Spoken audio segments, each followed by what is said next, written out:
17. Lepo pozdravljeni. V današnji oddaji preverjamo, kako so dosegljive pravice iz dolgotrajne oskrbe, kje bi bile še potrebne spremembe in kaj lahko pričakujemo v obdobju pred volitvami, saj bo najbrž po 22. marcu precej praznega teka, predno se bodo ministrstva na novo ekipirala. In kje smo danes? Prevedba je bila uspešno izvedena in za 20.000 stanovalcev domov za starejše, ki so podpisali soglasja in osebne načrte, so položnice več 100 evrov nižje. Toda v domove za starejše trenutno stanovalcev praviloma ne sprejemajo po novem zakonu o dolgotrajni oskrbi, saj je čakalna doba na odločbo predolga. To pa lahko predstavlja precej višji znesek na položnici. Ob tem poračuni za nazaj niso predvideni in še za dodatek za pomoč in postrežbo od decembra ni več mogoče zaprositi. Dolgotrajna oskrba na domu kot najpomembnejša pravica za ljudi, ki si želijo ostati v domačem okolju čim dlje, se izvaja v zelo skromnem obsegu. Pomanjkanje kadra in neprijazni in dolgotrajni postopki, nedelujoč informacijski sistem so glavni vir težav. Dvig minimalne plače v domove ni prinesel nove motivacije. Kje smo s pravicami do dolgotrajne oskrbe, katere storitve je mogoče dobiti, o tem torej z današnjimi gosti. To so Tatjana Milavec, sekretarka Skupnosti centrov za socialno delo, pozdravljeni. Andrej Štesel, predsednik Združenja direktorjev članov socialnih zavodov. Dober dan. Dober dan. In Martin Kopatin, direktor zavoda Pristan, največjega izvajalca dolgotrajne oskrbe na domu. Dober dan. Lepo pozdravljeni. Moje ime je Alenka Terlep. Veliko vprašanj bo v današnji oddaji ostalo neodgovorjenih. Vabili smo namreč pristojno ministrstvo za solidarno prihodnost, vendar so udeležbo v današnji oddaji odklonili. Zdaj pa, gospod Štesel, vzemimo primer. 2 stanovalca v isti sobi z enakim obsegom oskrbe, oba plačujeta prispevek za dolgotrajno oskrbo, njuna položnica pa različna, lahko tudi za 600 evrov. Kako to lahko razložite in ali je pravzaprav vstop v dom po novem praktično nemogoč? Torej, razložiti to ni težko, težje je razumeti, zakaj do tega prihaja. Lahko je tudi večja razlika kot 600 evrov, odvisno od oskrbe. Do te razlike prihaja zaradi tega, ker tisti stanovalci, ki so v času po 1. decembru lani sprejeti po zakonu o socialnem varstvu, se pravi po prejšnjem sistemu, in ker še nimajo odločbe o dolgotrajni oskrbi, o pravici do te storitve, plačujejo storitev po zakonu o socialnem varstvu, ki seveda določa, da se poleg osnovne nastanitve in prehrane doplača tudi dodatna oskrba, ki se sicer tistim, ki so v dolgotrajni oskrbi, plačuje iz zavarovanja. In seveda, ker nimajo pravice do dolgotrajne oskrbe, to dodatno oskrbo plačujejo sami. In zato prihaja do te razlike. Za povrh, ti, ki še nimajo dodatka za pomoč in postrežbo od prej, sedaj tudi za tega ne morejo zaprositi in v tem času dejansko morajo tudi to dodatno oskrbo, ki se je sicer prej lahko plačevala tudi s pomočjo dodatka za pomoč in postrežbo, vkolikor te še nimajo, tudi to dodatno oskrbo morajo plačevati iz svojega žepa, oziroma sami ali skupaj s svojci, ali pa zaprosijo za oprostitev plačila in to razliko doplačuje občina stalnega bivališča. Zdaj, če pogledamo, koliko se je pravzaprav cena na položnici dvignila za tiste, ki so še po starem zakonu o socialnem varstvu oziroma ki jih zdaj sprejemate na ta način. Se pravi, več ima nege, večja je cena. Poleg tega so se nekateri domovi lansko leto povečali cene kar za 30%, ker se ne subvencionirajo več plače, in tudi dodatka za pomoč in postrežbo, ki je najvišji znašal skoraj 600 evrov, ni več. Kakšna je potem lahko ta razlika? Pa še enkrat bom rekla, oba stanovalca v isti sobi s tako različno položnico, pa oba plačujeta prispevek za dolgotrajno oskrbo. Zdaj, najvišja razlika je za tiste, ki so po starem povedano v oskrbi 3B ali v oskrbi 4, se pravi osebe z demenco, ki potrebujejo stalni nadzor. Pri teh je lahko razlika tudi 800 evrov. Ampak zdaj, če pogledava, smolo imajo pač tisti, ki niso bili prevedeni, ki niso bili v domu, ker to je bila avtomatična prevedba za tistih 20.000 ljudi, ki so že stanovalci v domovih. Tisti, ki pa so bili sprejeti po 1. decembru, pa so praviloma sprejeti še po zakonu o socialnem varstvu. Zakaj? Tu je treba dodati še to, da do 1. decembra lani je državni proračun sofinanciral povečane stroške dela že od leta 2021, ker so se plače v vseh teh letih poviševale in se to sofinanciralo, se to v teh 4-5 letih ni poznalo na položnicah stanovalcev. Z 1. decembrom, ko se je uvedla dolgotrajna oskrba v domovih, pa se je ta razlika, ki se je sofinancirala iz proračuna, seveda prevalila v ceno. Zato je sedaj nastala toliko večja razlika. In če temu prištejemo še dodatek za pomoč in postrežbo, potem je dejansko lahko tako velika razlika. In to ne gre drugače zaradi tega, ker domovi imamo stroške, moramo zaračunati, če hočemo plačati delavce in vse stroške. In seveda imamo zdaj dve možnosti. Če pride stanovalec z odločbo za dolgotrajno oskrbo, je lahko sprejet po zakonu o dolgotrajni oskrbi, ker pa teh odločb ni, oziroma stanovalcev, ki bi imeli odločbo, ni. Tudi pogosto zaradi tega, ker pogosto pride potreba po domski namestitvi tako rekoč čez noč in seveda vsi govorimo, da ni smiselno, da bi dali ljudje vlogo na center, na vstopno točko na zalogo, ker če ne potrebuje pomoči, bi itak dobili zavrnitev. Ko pa se zgodi potreba, da potrebuje pomoč in če dajo takoj vlogo, je pa čakalna doba od nekaj mesecev, lahko tudi leto ali pa več. In seveda, ker prihaja do te razlike, potem plačajo v tem času po zakonu o socialnem varstvu, lahko zaprosijo za oprostitev, doplačuje občina, če sami skupaj svojci nimajo, sicer pa je tako. In problem je pa v tem, mogoče še to dodam, zakaj prihaja do te razlike, s čim bi se to rešilo? To bi se rešilo, vkolikor bi odločba oziroma pravica do dolgotrajne oskrbe veljala od dneva nastanka potrebe oziroma oddaje vloge na vstopno točko in bi se tukaj zgledovali podobno, kot je bilo pri dodatku za pomoč in postrežbo. Tudi tam je bilo treba čakati nekaj mesecev na odločbo o pravici do dodatka za pomoč in postrežbo, vendar ko je pravica z odločbo prišla, je bil izplačan poračun za nazaj. Medtem ko tukaj pa tega ni. To se pravi, poračuna ne bo. Tukaj bi bilo primerno vprašanje za Ministrstvo za solidarno prihodnost, ali bodo spremenili pravilnik, kar bi bilo smiselno.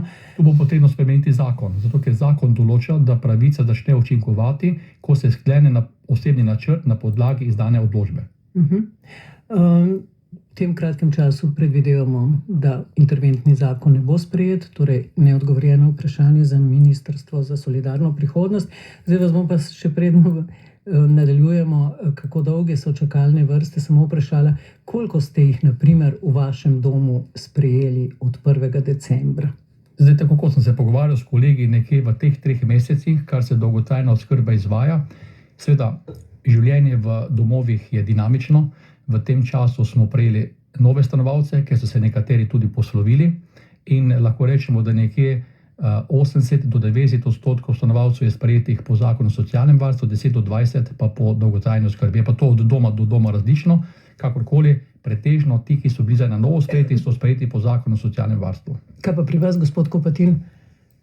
Pri nas je situacija zelo podobna. Mi sicer v našem domu v Vipavi smo prejeli 3 vloge stanovalcev, ki imajo veljavno odločbo. Tako. 2 sicer sta zavrnila sprejem, torej želita še nekaj časa počakati, z eni se pa sedaj pogovarjamo. Vsi ostali sprejemi so bili po sistemu po socialnem varstvu. Se pravi, višja, dražja položnica. Gospa Milavec, zdaj pravzaprav sprejem v dom ni več v pisarni doma, ampak v pisarni centra za socialno delo, se pravi na vstopni točki. In problem nastaja, ker so dolge čakalne vrste za odločbo. Kako dolge in kje pravzaprav nastaja ta zastoj? Ja, drži. Postopek je dolgotrajen. To smo opozarjali strani skupnosti centrov za socialno delo že leta 2023, ko je bil v javni obravnavi zakon. Opozarjali smo, da bodo nastajale čakalne dobe, opozarjali smo, da je potrebno vzpostaviti informacijski sistem, da se ne ponovijo naše izkušnje iz preteklih let. In v bistvu zdaj smo tu, ker v bistvu smo mi tudi nekako predvidevali, da se bomo znašli. Namreč zakon o splošnem upravnem postopku je takšen, kakršen je. Vlogo je treba oddati, potreba je oceno pripraviti, je potrebno potem tudi seznaniti z oceno upravičenca. in izdati odločbo.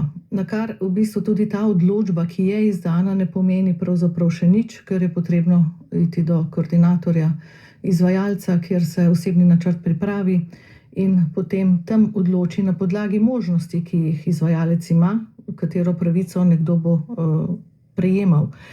Namreč ta vloga je, ki jo vložijo vlagatelji na Center za socialno delo, je v bistvu enotna vloga. Ne vemo, za katero pravico nekdo se bo tudi odločil. Nimamo tudi kolegi na vstopnih točkah pravzaprav možnosti prednostnih obravnav. Zakon tega ni predvidel. To pomeni, da pravzaprav je težko, ne glede na to, da razumemo pravzaprav stiske ljudi, s katerimi se soočajo, na to smo opozarjali in opozarjamo vedno znova, v bistvu nimamo možnosti vpliva na to, da bi lahko izdali odločbo na kakršenkoli drugačen način, kot je po zakonu predpisan. To se pravi, tukaj nima nihče prednosti, ne glede na njegovo zdravstveno stanje, ne glede na to, ali se mu v domu denimo spremeni kategorija, ne glede na to, ali ga denimo odpustijo iz bolnišnice in nujno potrebuje dom. Zakon ne predvideva prednostne obravnave. Torej, potrebovali bi, je to sprememba zakona ali bo dovolj sprememba? Zakona. V bistvu, glede na to, da nimamo v zakonu niti opredeljeno tega, da bi je prednostna obravnava in kdo so te ljudje, na kakšen način se v bistvu to ureja, bi bilo potrebno zakonsko spremeniti, dopolniti zakon. Zdaj smo priča že novelam, spremembam zakona, namreč vsakič znova, ko pridemo in trčimo na eno oviro, imamo spremembo novelo zakona in zdaj smo prišli nekje do polovice. Zdaj nas čaka še pravzaprav ena pot sprememb, verjamem, potrebnih sistemskih sprememb, saj nam v bistvu že sam sistem sporoča, da način, kot je urejena dolgotrajna oskrba do sedaj, ni vzdržen in ni v bistvu ne do tistih, ki potrebujejo pomoč in podporo, na kar vedno znova smo opozarjali, da so predolgi te postopki, do tega, da v bistvu tudi izvajalci dolgotrajne oskrbe nimajo dovolj kadra, ta kader ni dovolj plačan, pa ne samo izvajalci, tudi na centrih za socialno delo. Imamo zdaj zaposlenih 91 svetovalk in 30 v bistvu tisoč vlog smo prejeli na centre za socialno delo. To bi bilo vnovič vprašanje za Ministrstvo za solidarno prihodnost, kdaj bi lahko pričakovali pravilnik o čakalnih dobah oziroma v prednostnih vrstah, kot ste rekli, vsi morajo čakati na odločbo po vrstnem redu, ne glede na nujnost postopka, zdravstveno stanje in podobno. Ampak izvolite. Če lahko samo eno še dopolnitev. V bistvu, ko vlogo dobijo na Center za socialno delo vstopne točke, ne vedo in tam ni nikjer v vlogi navedeno zdravstveno stanje vlagatelja.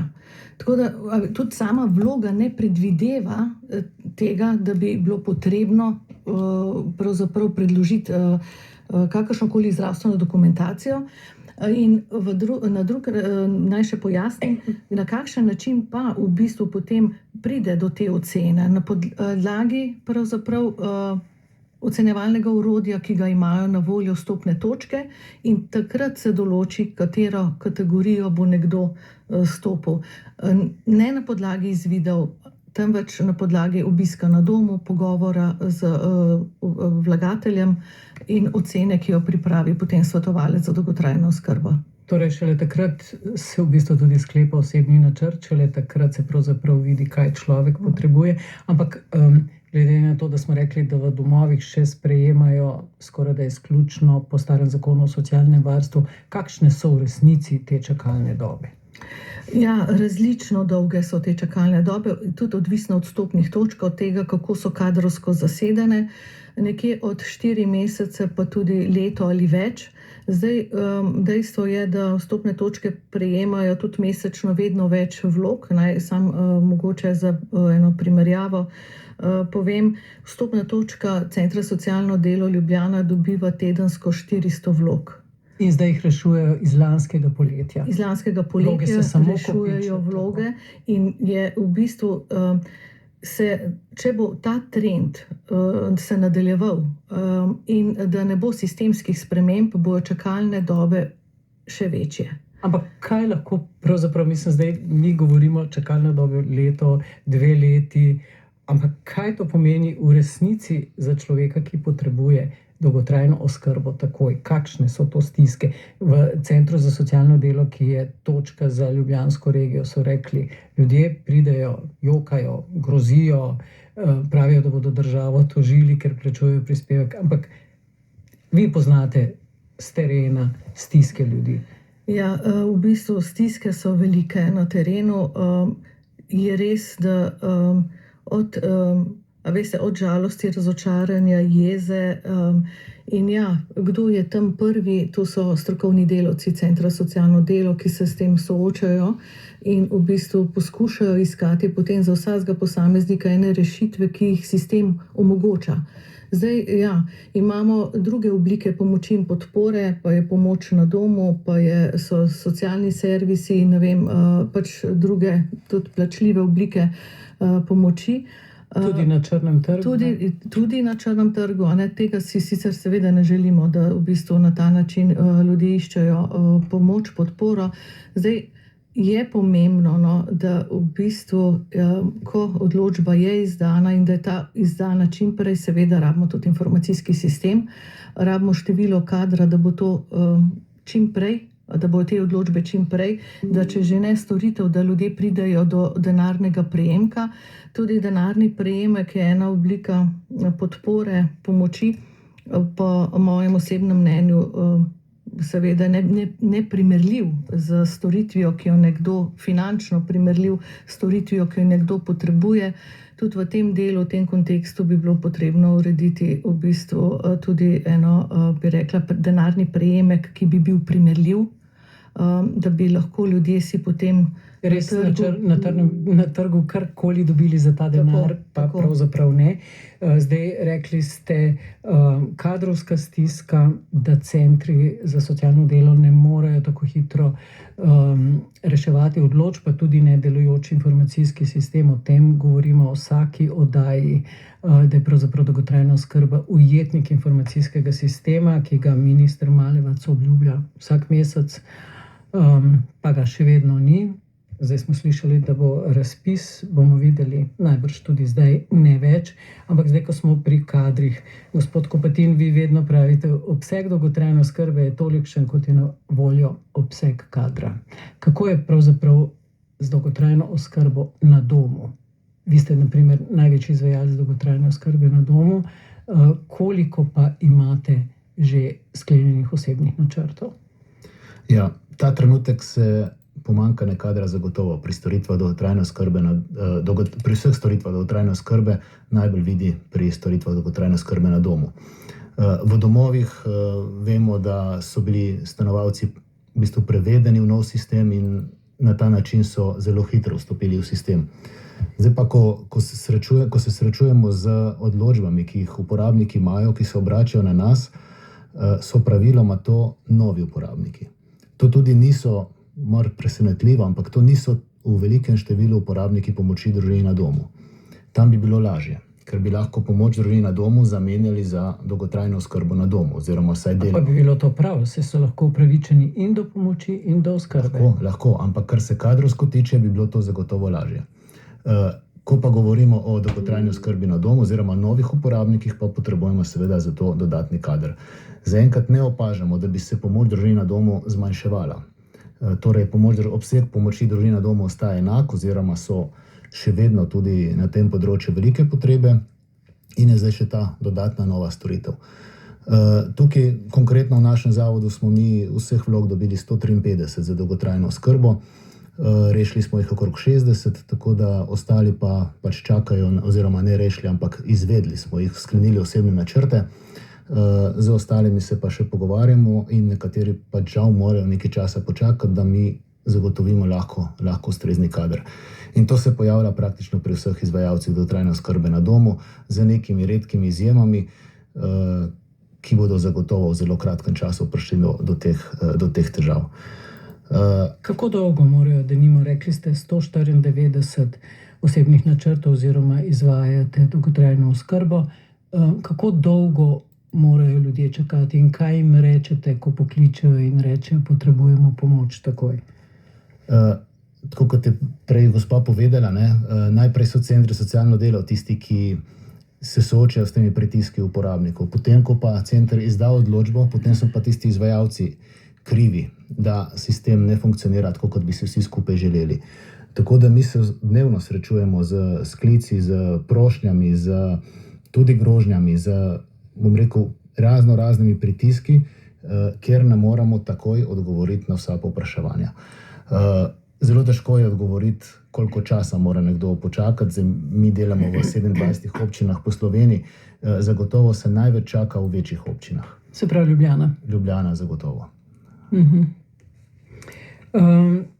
Torej, 194 jih računov pa so izdali na ZZZS-ju, ZZZS, torej zdravstvena zavarovalnica, ki pobira prejemek oziroma prispevek za dolgotrajno oskrbo v višini 1% od lanskega julija, je tudi plačnik storitev.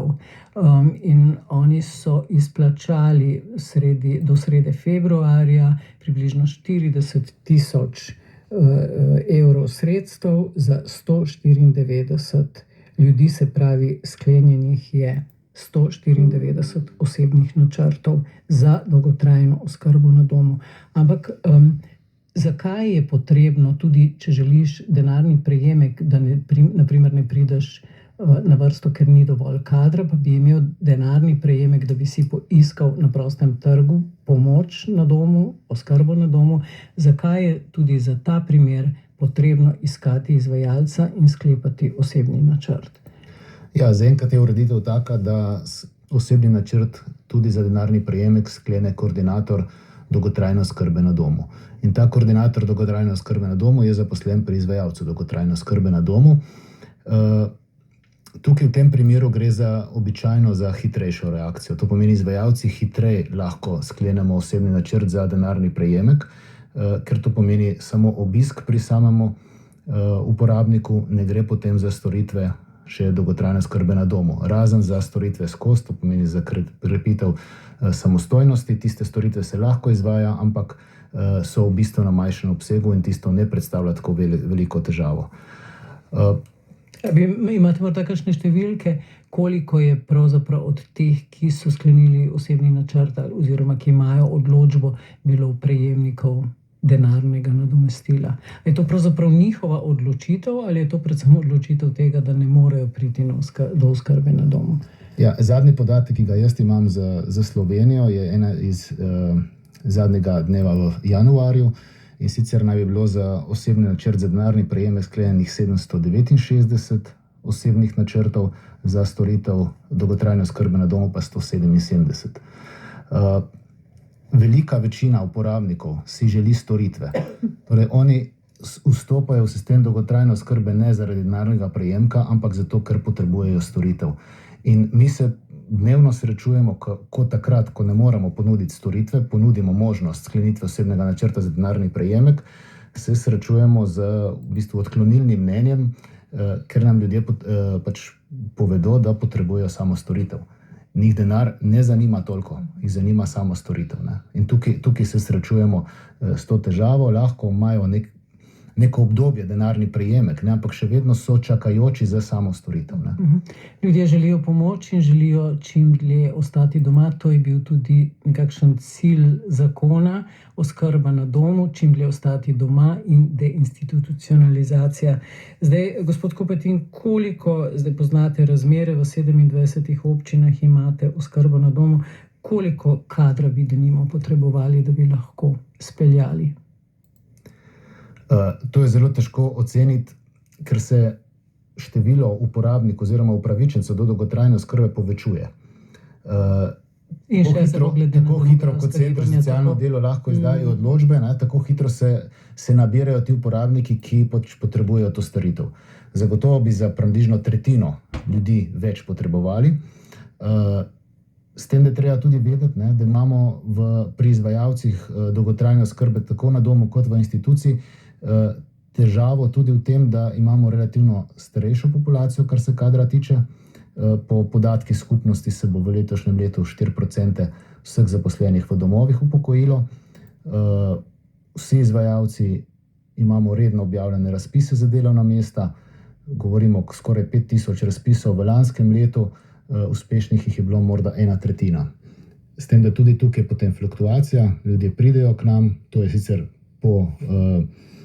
velja za uspešen razpis, ne, ampak če nas ta zaposlen čez 2 meseca zapusti, ker ugotovi, da je delo zahtevno, da ne zmore teh naporov, potem seveda smo v nekem začaranem krogu in dejansko se zelo težko prebijemo iz te situacije, da lahko povečujemo kader. Zdaj, pomanjkanje kadra je povsod, na centrih za socialno delo bi jih potrebovali več, da bi se odločbe reševali hitreje. Potrebujete jih za oskrbo na domu in tudi okoli 1000 postelj v domovih je praznih, zato ker je pomanjkanje kadra.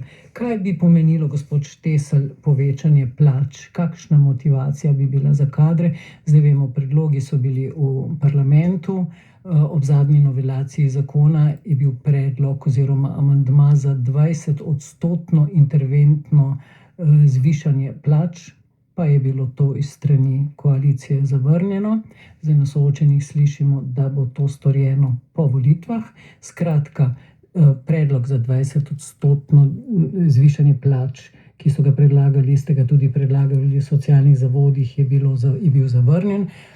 Prav tako predlog o posebnem plačnem razredu, ki bi dovoljeval, bila so pogajanja za nov plačni sistem v javnem sektorju, ki bi omogočila višje plače za deficitarne poklice. Zdaj nič od tega ni bilo sprejeto. Kaj bi pravzaprav višje plače pomenile za pridobitev kadra? Če govorimo o plačah zaposlenih v dolgotrajni oskrbi, imamo lahko pred seboj 2 vidika. Prvi je dvig minimalne plače v bruto znesku, ki je pripeljal do tega, da je bilo pri obračunu plače za januar, po anketi, ki smo jo izvedli med 68 domovi, je več kot polovica zaposlenih dobila obračunano osnovno plačo na ravni minimalne plače. To se pravi, zdaj govoriva o tem, da se je z januarjem dvignila minimalna plača na 1000 evrov. Če govoriva o bruto znesku 1481,88 evra, pomeni, kaj to pravzaprav zdaj pomeni dvig minimalne plače konkretno za DSO-je? Da bom razumljiv. Torej, mi vsekakor pozdravljamo dvig plače, ampak s tem, ko se je dvignila samo bruto minimalna plača, medtem ko ostale plače ne, pomeni, da je več kot polovici zaposlenih pri januarski plači bila obračunana osnovna plača 1481 evrov. To pomeni, da smo prišli po enem letu plačne spremembe, ki se je zgodila s 1.1.2025, pravzaprav na isti nivo, kot smo bili pred to plačno spremembo. Zaradi tega mi ves čas govorimo, da bi morali biti plače v dolgotrajni oskrbi vsaj 20% višje kot v primerljivih poklicih. To pa zato, ker če si predstavljate, da je zdaj minimalna plača 1481 evrov in da so tukaj vse čistilke, strežnice, kuharji, bolničarji, da so vse te začetne plače do plačnega razreda 7 pod minimalno plačo, kakšno motivacijo naj ima mlad človek, da se odloči za delo v dolgotrajni oskrbi, če ve, da bo moral za neko spodobno plačo delati ob nedeljah, praznikih, v nočni, da bo imel en vikend prost na mesec, če bo vse po sreči. Zakaj bi se odločil za delo v tem poklicu, če ima lahko mogoče 200 ali pa 300 evrov večjo bruto plačo za to, da gre delati nekam, kjer mu ni treba delati ne ob nedeljah in ne v praznikih. Torej, mi bomo morali, če bomo želeli imeti dolgotrajno oskrbo, in tukaj ne gre samo za obstoječe uporabnike, ampak gre tudi za nas, ki smo še aktivni, saj delamo ta sistem dolgoročno, bomo morali ustrezno nagraditi tudi začetne plače vseh, ki se odločajo za dolgotrajno oskrbo. In če bi dvignili osnovne plače za 20%, pomeni, da začetna plača v domu starejših ne bi bila nekaj manj kot 1500 evrov, ampak nekaj manj kot 1800 evrov. In to je potem že dovolj visoka osnovna plača, da bi bila motivacijsko zanimiva za mlade, ki se odločajo za poklicno pot.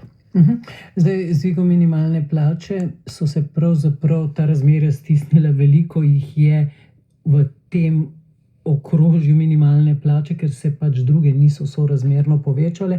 Koliko je pravzaprav ljudi zaposlenih v DSO-jih na minimalni plači? Kakšne so zdaj te razlike? Še decembra je bilo na ravni minimalne plače zaposlenih cirka 6 do 7% ljudi, zdaj za januar jim je bila obračunana osnovna plača več kot polovice. In seveda s tem je prišlo do te koncentracije, ni več velikih razlik. Če bi šlo vsaj za neko kombinacijo uskladitve, nekaj bruto plača, nekaj zmanjšanje obremenitev plače, se pravi, da bi s tem, ko bi se zmanjšali obremenitve plač, bi se tudi ostale neto plače dvignile. Se pravi, tukaj to, če gledamo zdaj, ko imamo tako kompresijo, stremeti samo za dvig minimalne plače, brez da se tudi druge neto plače povišajo. Pridemo do te kompresije, da smo dejansko spet na istem kot pred enim letom. In za zaposlene v dolgotrajni oskrbi pomeni, da ta plačna reforma ni imela skoraj da nobenega učinka. Razen za nekaj tistih, ki imajo nad minimalno plačo. Ampak za več kot polovico zaposlenih, ki so v teh poklicih, ki predstavljajo več kot polovico vseh zaposlenih v domovih, dejansko ni razlike. Ker s tem, ko je šla minimalna plača navzgor, se bodo s časoma dvignili tudi življenjski stroški. Na koncu, kar se tiče kupne moči, bodo pravzaprav na istem, kot so bili pred enim letom.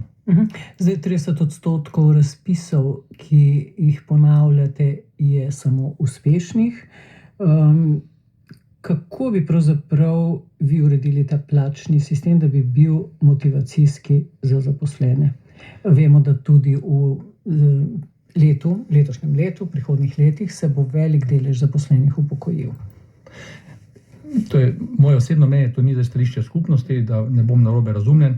Jaz menim, da bi morali stremeti k temu, da nimamo enotnega plačnega sistema, ker je nemogoče celoti javni sektor, to je 200 tisoč zaposlenih, dati na isto raven, po enakih merilih ocenjevati. Drugi problem je v tem, da se vrednoti zahtevana stopnja izobrazbe, ker imamo tarifni sistem, kjer je v nekih razponih določeno, nekdo, ki ima poklicno šolo, ima ta razpon, nekdo, ki ima srednjo šolo, ima ta razpon, se pravi, se ne vrednoti zahtevnost in napor dela, se ne vrednoti to, da se dela 24 ur pač vse dni v letu, da pa je tisti, ki dela na teh delovnih mestih, morajo računati, da bodo lahko razporejeni kadarkoli v celem letu. Potem imamo napredovanje na istem delovnem mestu v plačne razrede, kar na koncu pomeni, da je začetna plača nizka, čez 30 let je pa ustrezno visoka, ali pa mogoče za ta delovna mesta celo previsoka. Če bi izbrali neko srednjo vrednost in bi rekli za enako delo, enaka osnovna plača, iz katere se tudi računajo potem dodatki za manj ugoden delovni čas, bi tudi takrat bile te začetne plače boljše. In ta senioriteta, ki je zdaj po mojem mnenju preveč bogato nagrajena, ker lahko prije, če vzajemo recimo socialno delavko, lahko prije med začetno plačo in če na koncu pred upokojitvijo, če preštejemo še dodatek za minulo delo, lahko prije do 60 do 65% razlike v plači, pravzaprav na istem delovnem mestu. Spaj, mi imamo ta plačni sistem, ni zdaj nastal. Ta plačni sistem, ki ga imamo zdaj, je pravzaprav nadaljevanje preteklega iz leta 2008.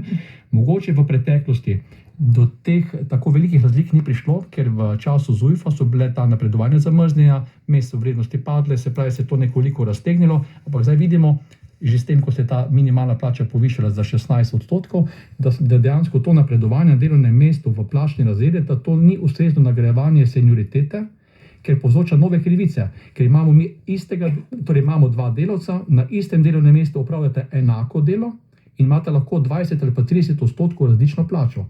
In jaz težko razumem, da mi nekoga nagradimo manj zgolj za to, ker je komaj začel delati.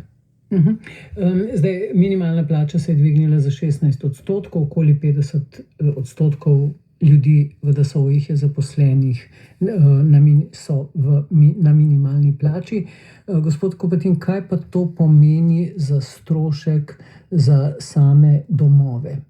Plače so se povečale, pavšal pa je tisti, ki ga določa in ga plačuje zavarovalnica. Kaj to pomeni za dejanske stroške v domovih? Ja, za dejanske to seveda pomeni dvig stroškov. Tukaj... Pa pridete skozi, je ta pavšal vendarle takšen? Ja, zdaj pavšal je Znesek pavšala je določen. Zaenkrat se ne spreminja, zagotovo se bo v prihodnje moral spremeniti, ker glede na to, da stroški naraščajo, bo treba tudi na tem področju nekaj narediti.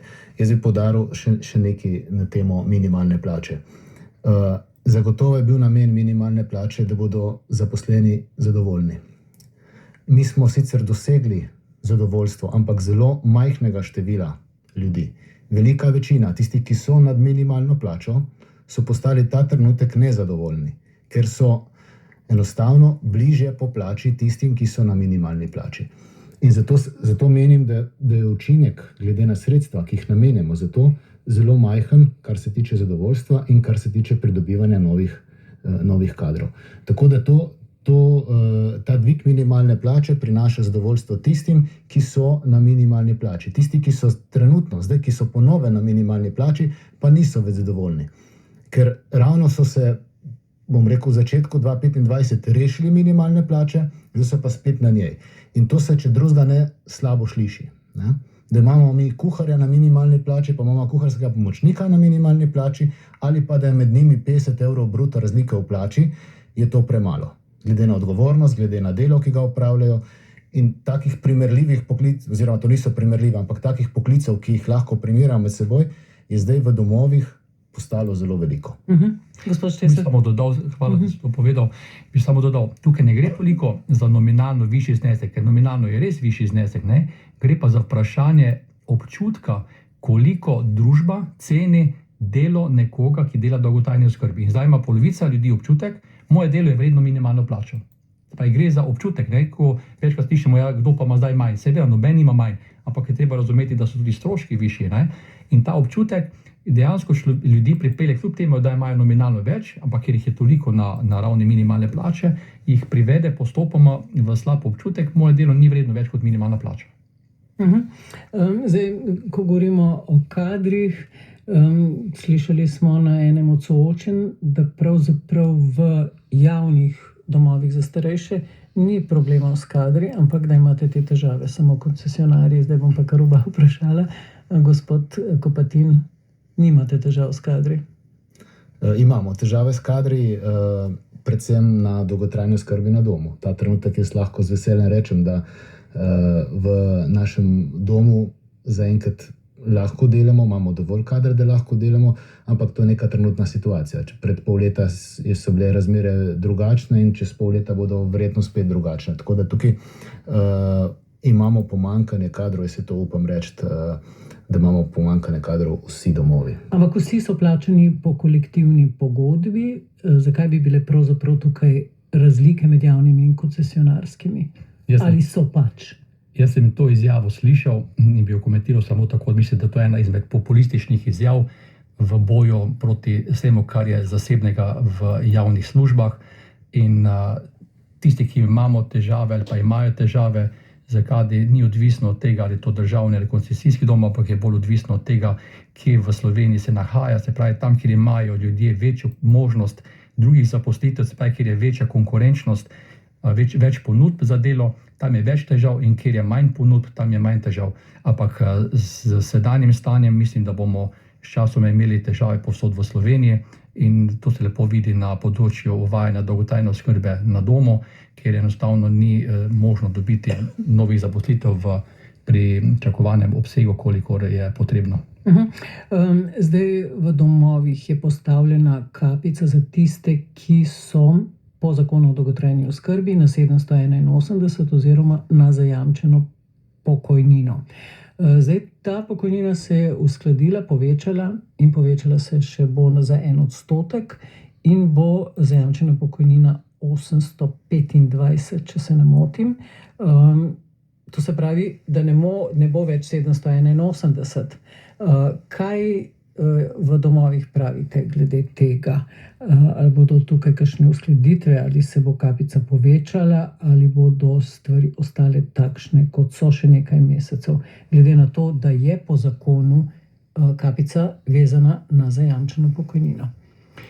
Torej, za storitve po zakonu o socialnem varstvu smo izvajalci od ministrstva že dobili navodila za izračun cen in jih bodo verjetno vsaj nekateri, če ne vsi izvajalci, s 1. marcem uskladili. nekje 2,5, mogoče 3% se bodo lahko povišale cene, medtem ko za uskladitev cen nastanitve in prehrane po zakonu o dolgotrajni oskrbi nismo prejeli še nobenih navodil. Zakon sicer jasno pravi, da za storitve nastanitve in prehrane izvajalec ne sme zaračunati več, kot znaša minimalna pokojnina za polno delovno dobo. To bi zdaj znašalo, tako kot ste rekli, okrog 825 evrov, tako da pričakujemo, da bomo lahko to ceno uskladili v skladu z zakonom. Ampak tukaj potrebujete najbrž kakšno odločbo ministrstva, to najbrž ni samodejno, da bi sami povečali to kapico na 825. Torej, osebno se nisem zdaj natančno ukvarjal, kaj v zakonu piše, kdaj se cena uskladi, ker mislim, da se za dolgotrajno oskrbo ne uskladi 1. marca, ampak malo kasneje. Nisem pa popolnoma prepričan, tako da zdaj smo bili izvajalci zelo obremenjeni s pripravo poročil. Do 28. februarja je bilo potrebno pripraviti zaključna poročila, sklicati svete zavodov, tam obravnavati, tako da se nismo zelo ukvarjali s tem, ali je potrebno tudi že zdaj uskladiti ceno nastanitve in prehrane. Vsekakor pričakujemo, da se bo tukaj zakon spoštoval, že zaradi tega, ker vemo, da je ta kapica določena samim zakonom, ker že lahko vidimo iz tega, če se pokojnine povišajo za 5,2%, minimalna plača pa za 16%, že se tukaj kaže, da ta kapica, ki je določena pa vezana na minimalno pokojnino, da nima nobene realne osnove z dejanskimi stroški, ki nastajajo pri izvajalcih za nastanitve in prehrano. No, ampak cene, o katerih smo govorili, da se bodo povečale marca, govorimo pa o teh, ki so položnice za tiste, ki so po zakonu o socialnem varstvu, kajti tukaj je za oskrbo in prehrano oziroma za hotelski del postavljena kapica. Tako. Zdaj, rekli smo, kapica je vezana na zajamčeno pokojnino, v domovih pa do konca aprila, mislim, imate sklenjen dogovor, da ne boste zaračunavali višjih oskrbnin oziroma višje nege za tiste, ki pravzaprav so prevedeni, pa potrebujejo več nege. Se pravi, nekomu se na hitro spremeni zdravstveno stanje, v domovih jim nudite več oskrbe, kot je določeno s prevedbo, in to tudi več stane, ampak v domovih tega ne zaračunavate. Torej, do konca aprila, kaj lahko predvidevamo, kaj bo po aprilu? Tukaj je težava, o kateri smo že prej govorili. Stanovalcu se spremeni zdravstveno stanje in bi potreboval višjo po starom oskrbo, sedaj pa kategorijo. In ko nekdo je v kategoriji 1, pa potrebuje kategorijo 2, ali 3, ali 4, ali 5, kakorkoli, potem on mora šele dati vlogo na center socialno delo in čakati center socialno delo, da pripravijo ceno in da izda odločbo. In to, kot vemo, traja pol leta ali več, tako da tukaj ravno zaradi teh težav smo se domovi nekako dogovorili, da do aprila meseca počakamo in takim stanovalcem, ki se jim dejansko, to se dnevno v domovih dogaja, ki se jim zdravstveno stanje spreminja oziroma slabša, da ne zaračunavamo dodatnih storitev. Zdaj, kaj bomo naredili po aprilu letos? To je tudi stvar dogovora na področju oziroma skupno socialnih zavodov, bo sklenila neko odločitev, ki jo bo potem predlagala članstvo. Tako da zaenkrat teh storitev ne zaračunavamo dodatnih. Je pa to zagotovo težava, ki do aprila meseca ne bo rešena. To pa vemo, da ne bo rešena. Slišali smo, da prednostnih obravnav ni zaenkrat. V primeru večjega poslabšanja zdravstvenega stanja pa lahko ta doplačila znašajo precej visoko. Torej lahko špekuliramo, pravzaprav po aprilu bodo višje doplačila za tiste, ki bodo potrebovali več oskrbe, kot so bili prevedeni, in poleg tega lahko najbrž špekuliramo tudi, da kapica ne bo več 781, se pravi, da se bodo najbrž te cene v domovih povečale za vse. Gospod Šteselja? Ta težava je večplastna. Prvič je težava v tem, da stanovalci, ki so bili prevedeni, niso bili prevedeni z odločbo, se pravi, ti stanovalci odločbe še nimajo, ampak so bili po samem zakonu. Zato smo na skupnosti predlagali ministrstvu, da se v tem času, dokler ni odločbe, da se zgolj na podlagi zdravniškega mnenja jih razvrsti v višjo kategorijo in takšen je bil tudi dogovor v novembru, da za te stanovalce, dokler ne dobijo odločbe, da se obvesti vstopno točko, da to evidentira in se potem izda odločba za višjo kategorijo. Ker tam je teh oseb je v teh 3 mesecih je že okoli 2000 in če da teh 2000 oseb vlogo na vstopno točko in če vemo, da se zdaj rešuje vloge, ki so bile vložene junija ali julija lani, kdaj bodo ti, ki mogoče na mesto kategorije 3 za 60 ur potrebujejo kategorijo 5 za 110 ur, kdaj bodo ti dobili odločbo, da bodo imeli priznano višjo oskrbo. In mi smo imeli en konkreten primer stanovalca, ki je žal že pokojni, sredi decembra je šel v bolnišnico, nazaj se je vrnil nepokriten, smo dali predlog na vstop na skrbnici, ker je imel skrbnico, da bi ga na novo ocenili, je prišel odgovor, da bo cirka 2 leti čakal na novo odločbo. Zdaj pa težava v čem, zakaj mi ne zaračunavamo? Temu stanovalcu, ko sem ga zdaj omenil, je občina doplačevala za nastanitev in prehrano. Se pravi, on ni imel ne svojcev, niti dovolj lastnih dohodkov, da bi si nastanitev in prehrano sam plačal.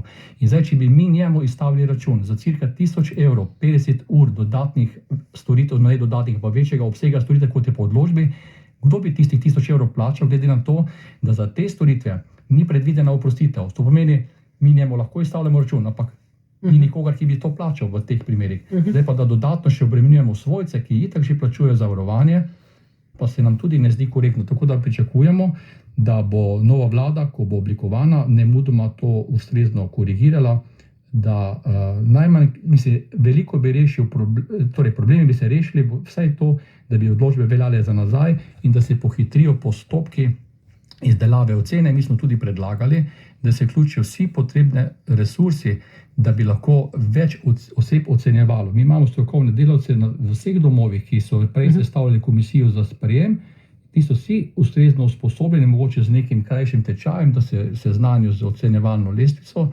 Da bi to potem hitreje steklo. Ministrstvo je objavilo razpis, prijavilo se je 20, zato ker so bili omejitveni pogoji, kdo se lahko prijavi. In teh 20 oseb, ki bi naj ocenjevalo teh 2000, nikoli ne bo prišlo na čisto, ker je ta pripad novih toliko večji, kot bodo oni sproti lahko. In kdaj boste dobili teh 20, gospa Milavec? Ja, jaz si želim, da čim prej, da dobimo čim prej teh 20. Ne vemo pa še, katere vstopne točke, na kakšen način. Čakamo še pravzaprav eno obvestilo ministrstva. Vsi nestrpno čakajo, vse vstopne točke si želijo pomoči, zato da v bistvu te ocene bi bile narejene že včeraj. No? Zdaj, še nekaj minut imamo, pa se povrnimo k ljudem. Veliko je stisk zaradi dolgih čakalnih dob na odločbe oziroma na osebni načrt in potem na dolgotrajno oskrbo.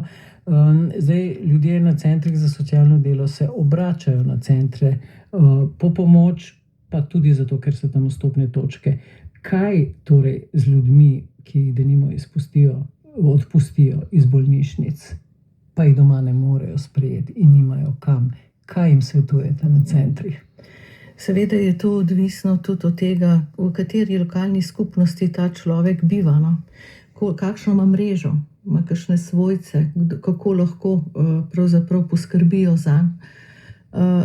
V oskrbo, v pomoč, tudi kot družba smo nekako solidarni, kot svojci, kot sosedje in tako naprej.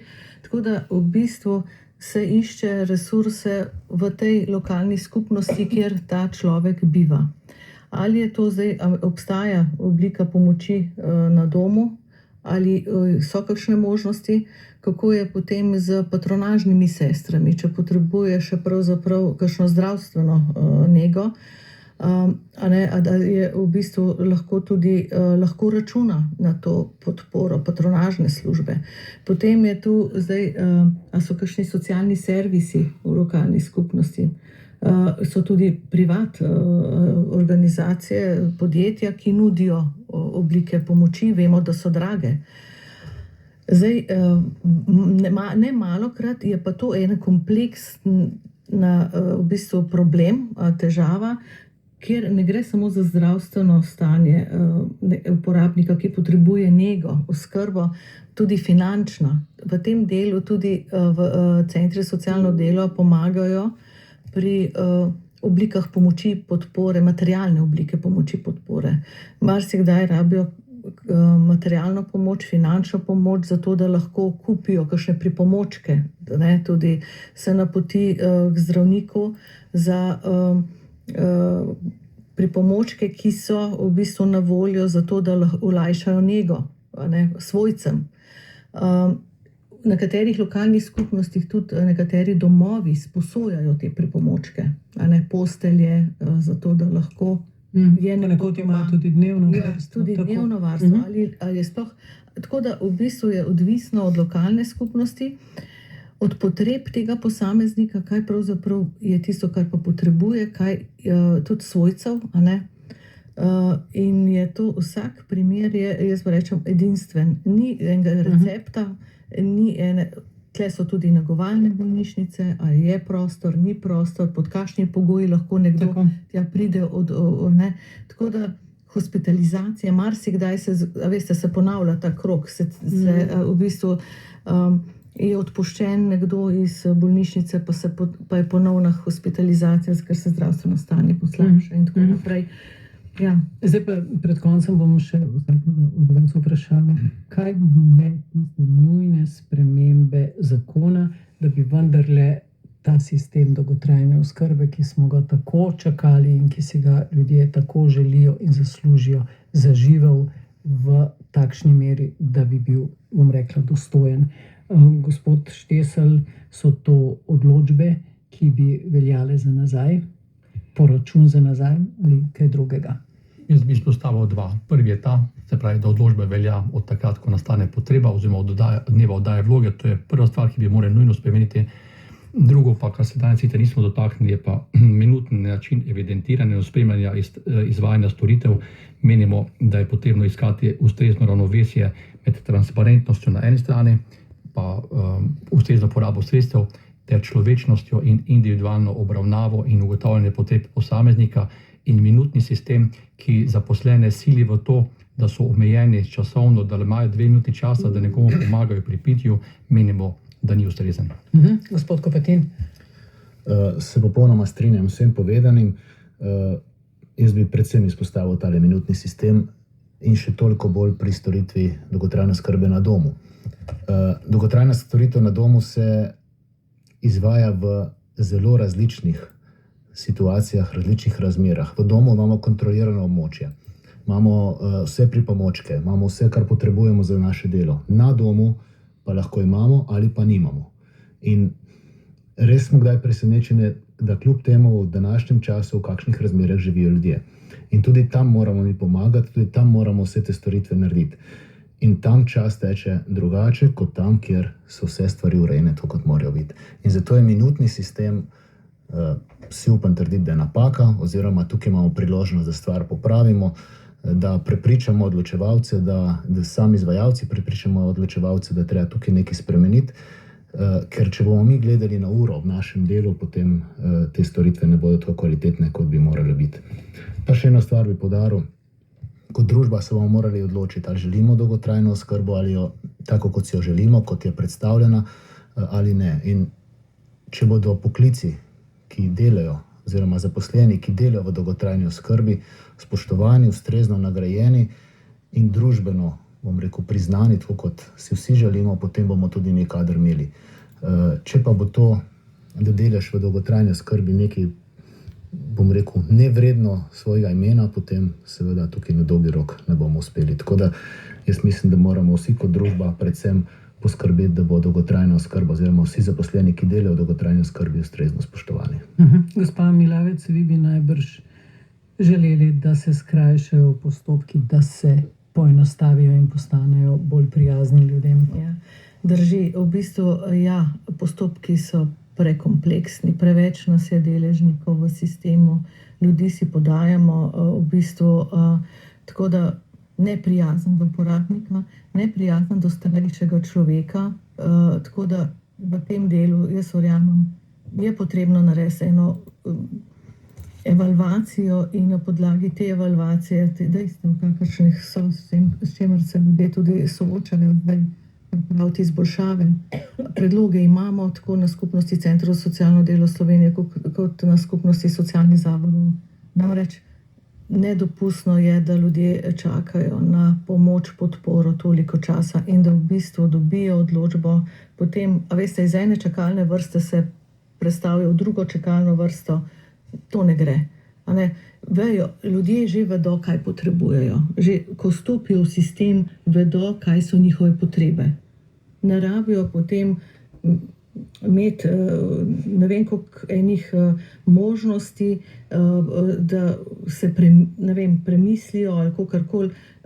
Jaz mislim, da je pomembno, da če nekdo ve, da potrebuje pomoč na domu, dolgotrajno oskrbo na domu, da poda vlogo in da pride, ali je to potrebno res imeti vstopno točko za to, da to storitev dobi.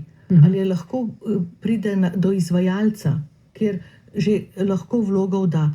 Vemo, da so te postopki, kakršni so bili prej in vzporedno še tečejo, se pravi, nekdo, ki gre v dom po zakonu o socialnem varstvu, lahko pride v dom jutri.